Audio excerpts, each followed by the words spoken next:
Laking gulat ng mga residente sa Quezon Avenue, Central Poblacion, Dipolog City nang matuklasan ang isang 5 talampakang sawa na nagkukubli sa ilalim ng isang nakaparadang SUV.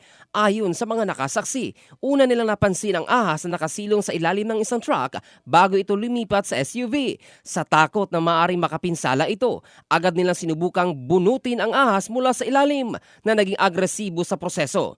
Isa sa mga residente ang nakagat sa kamay habang tinatangkang hulihin ito. Ngunit agad siyang nadala sa ospital at nasa ligtas ng kalagayan. Matapos mahuli, isinuko ang ahas sa Department of Environment and Natural Resources ng Buanga Peninsula, kung saan sinabi ng mga eksperto na posibleng naghahanap ito ng mas malamig na lugar dahil sa tumitinding init sa rehiyon.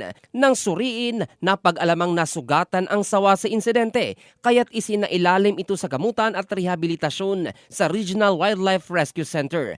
Paalala naman ng DNR9, iwasan ang pagkulong o pag-corner sa mga ahas upang hindi sila maging agresibo.